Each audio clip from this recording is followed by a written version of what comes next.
श्री भगवान कह रहे हैं कि परमम पुरुषम दिव्यम याति पार्थानुचिंतयेत, जो मेरा सदैव चिंतन करता रहता है दिव्य परम पुरुष का साक्षात्कार उसको अपने चित्त में ही हो जाता है। चित्त स्थान भगवान वासुदेव का है। शरीर छोड़ने के बाद नहीं, शरीर रहते ही ऐसी आनंद की वृत्ति उदय होती है। अब उनके लिए शब्द ही नहीं तो क्या वर्णन करें। ऐसी आनंद की उसी आनंद में वो आनंद समुद्र प्रभु प्रकाशित होने लगते हैं। पर उस आनंद में जहां आपका थोड़ा प्रवेश होता है, आप उलझ करके विषय की तरफ चले जाते हैं। ध्यान देना हमारी इस बात को, यह अनुभवगम्य बात कहते हैं। जब आपको भजन का थोड़ा आनंद मिलेगा तो आप थोड़ा निश्चिंत जैसे होते हैं, उसी समय मन आपको विषयों में फंसा देगा। जब आपको भजन का अभ्यास बढ़ने लगे, आनंद मिलने लगे, तो आपको उदासीनता बढ़ानी है, हंसना नहीं है, लोगों से मिलना नहीं, खेलना नहीं है, क्योंकि इस समय चढ़ाई का है। आनंद स्फुरित होने लगा, बचाओ, बिल्कुल आसपास से सुरक्षित हो जाओ। वो आनंद ही आपको ऊपर ऐसी स्थिति में ला देगा जहां ये विषय नहीं ले जाएंगे। भगवान कह रहे परमम पुरुषम दिव्यम याति पार्थानुचिंतयन्, जो निरंतर अभ्यास चिंतन का करता है उसे चित्त में ही भगवत साक्षात्कार हो जाता है। अगर आप सावधान नहीं रहेंगे, चिंतन सही नहीं रहेगा आपका, तो किसी भी अवस्था में यह विषय चिंतन छूटने वाला नहीं। अभी हमारे पास अवसर है, अभी हमारे पास समय है, चूको मत। ये बहुत सूक्ष्म लड़ाई है, ये कोई बाहर के लाठी डंडा गोली वाली लड़ाई नहीं है, ये अंतर की लड़ाई है। इसमें बड़े बड़े हार जाते हैं। अगर कोई जीत पाता है तो एकमात्र भगवान को समर्पित चित्त वाला जीतता है। हमें लगता है आपको बढ़िया समर्पण का अवसर है। अब आप ये जो मना किया जाता है, उन विषयों का भोग करते हैं, विषयों का सेवन करते हैं, तो फिर ऐसा लगता है अब हम नहीं कर पाएंगे, हमारे पास कोई चांस नहीं रह गया कि अब आपको संभाल सके। इसलिए आप सहयोग कीजिए। ये बाहरी आनंद 4 दिन का है, मान जाओ, बाहरी आनंद। ये श्री जी के मार्ग के लिए हम कह रहे हैं किसी जन्म में भगवत प्राप्ति करनी। अगर आप नहीं कर मानोगे, मनमानी आचरण करोगे तो भ्रष्ट हो जाओगे। ये संसार का स्वरूप है, किसी न किसी बहाने से वो आपको सतमार्ग से हटाएगा। ना किसी को घर आने दो, ना किसी के घर जाओ, ना किसी को रंग लगाओ, ना किसी से रंग लगवाओ। अपनी प्रिया प्रीतम के साथ होली खेलो। यहाँ जो सत्संग हो रहा है ठीक है, सुना, एकांतिक किया, कुटिया में जाओ चुपचाप, अपने श्री जी को रंग लगाओ, श्री जी के सामने पद गाओ, श्री जी के सामने नाचो, उन्हीं तो भावना में उनके साथ खेलो, किसी और की जरूरत नहीं। कोई अब दूसरा हमें छुए, दूसरा कोई हमारा अपना बने, अब हमें जरूरत नहीं है। देखो हमारी भाषा समझ में आ रही हो तो समझ लेना, नहीं बाद में पछताओगे।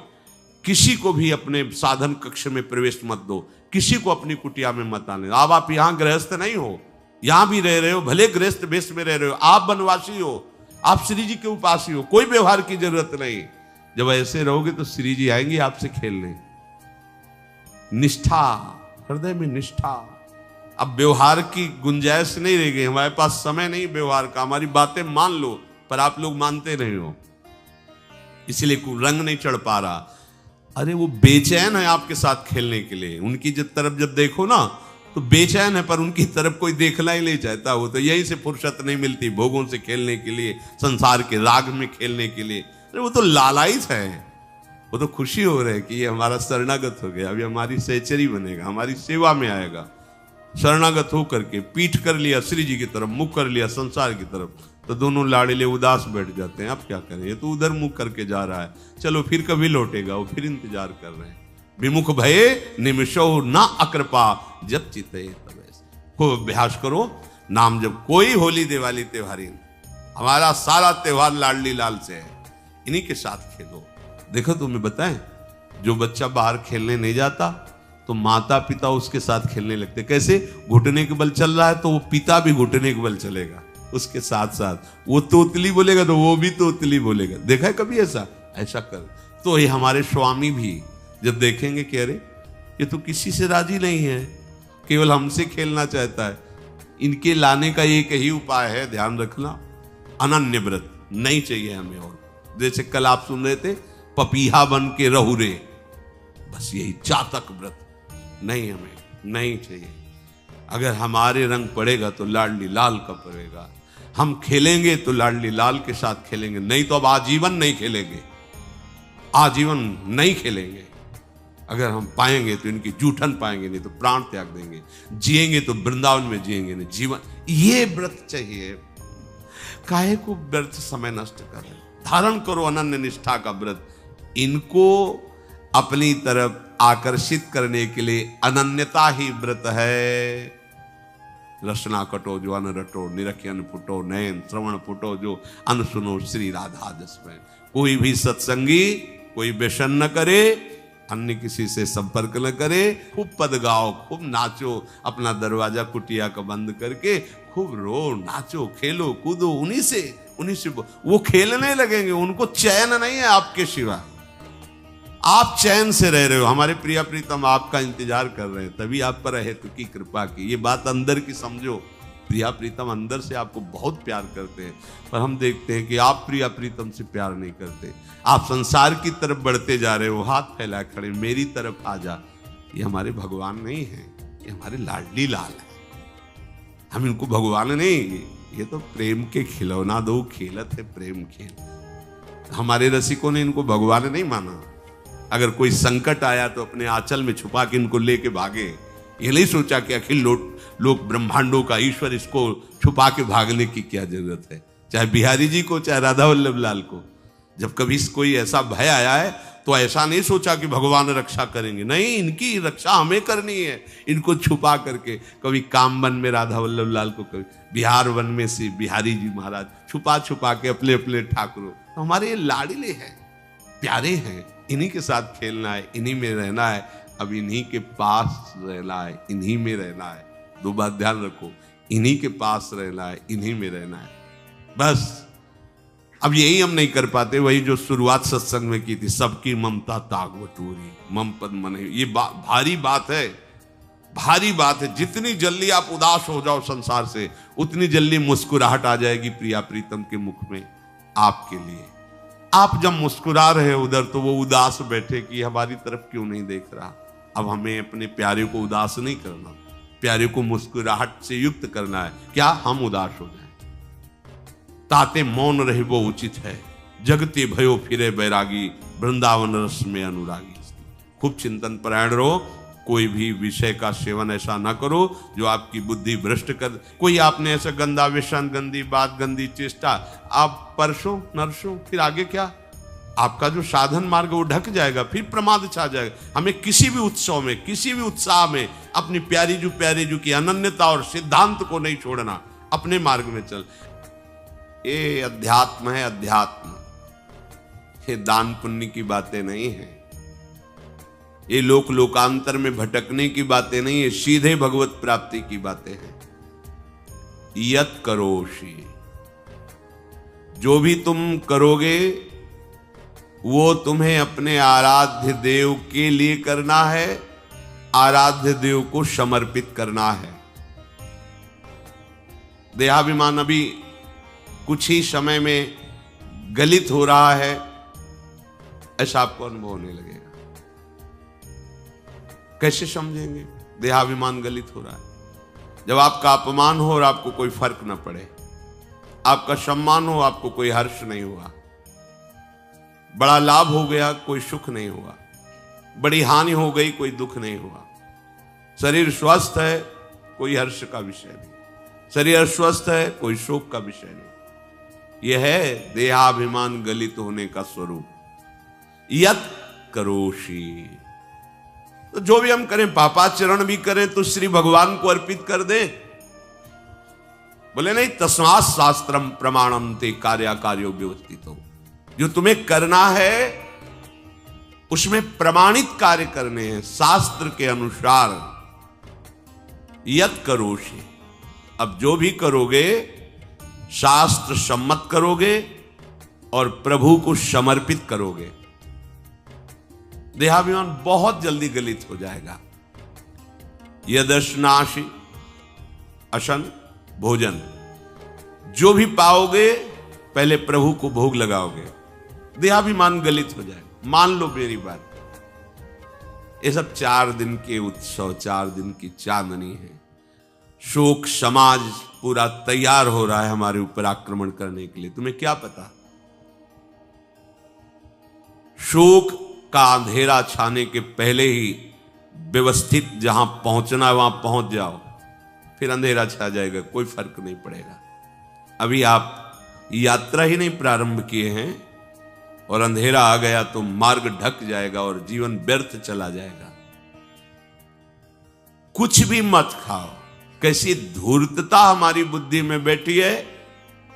रसेंद्री की तृप्ति के लिए हम गुरुजनों की आज्ञा को रौंद करके चंद विषयों का सेवन करते हैं। धिक्कार है जीवन को।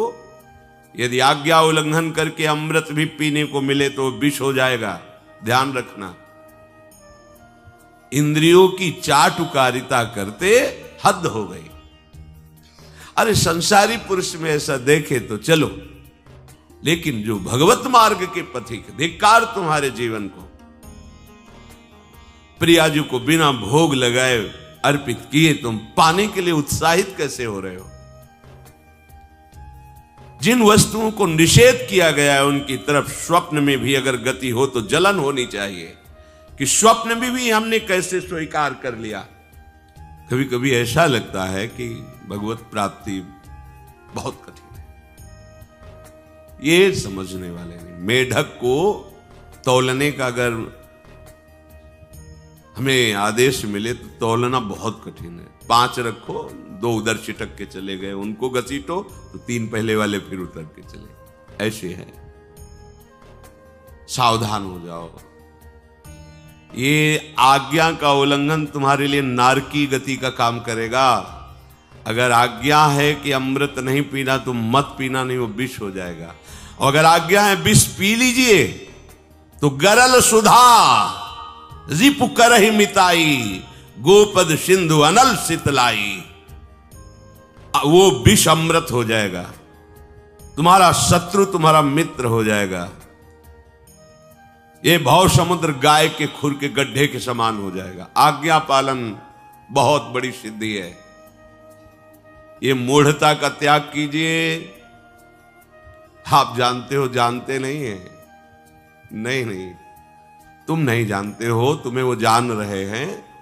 अगर तुम अपना आनंद चाहते हो, सुख चाहते हो तो आज्ञा पालन करो। इसी से देहाभिमान गलित होगा। तुम्हारी एक एक वृत्ति उस सर्वात्मा प्रभु बैठे देख रहा है और उन्हीं के रिझाने के लिए तो तुम्हें मानव देह मिली, भगवत मार्ग मिला। ये ध्यान रखो, एक बार भी बिना भोग अर्पित किए हुए जो पाओगे वही तुम्हारी बुद्धि भ्रष्ट कर देगा। देख लो आंख खोल के कैसे बुद्धि भ्रष्ट होती है। वो अपने आराध्य देव इष्ट देव की ही निंदा करने लगता है, आराध्य देव इष्ट देव के विपरीत चलने लगता है। ये बुद्धि गिरी मतलब सर्वनाश।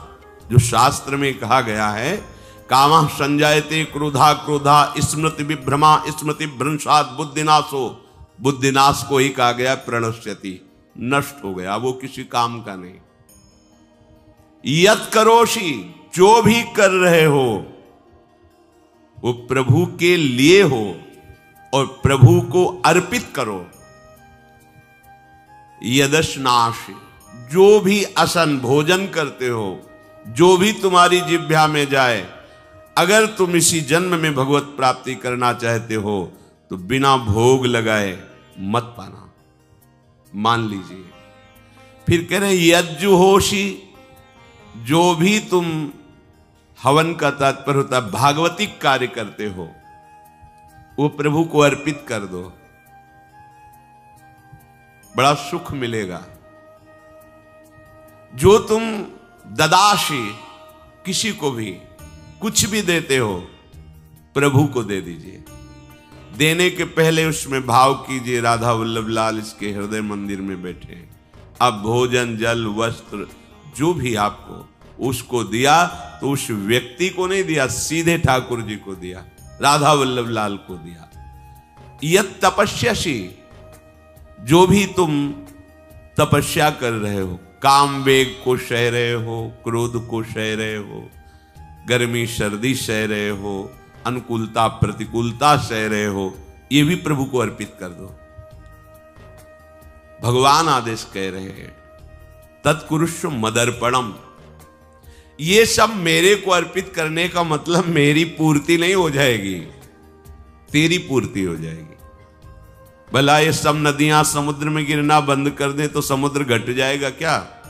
यद्यप समुद्र प्राकृतिक है, चिदानंद नहीं, भगवान तो चिदानंद समुद्र है।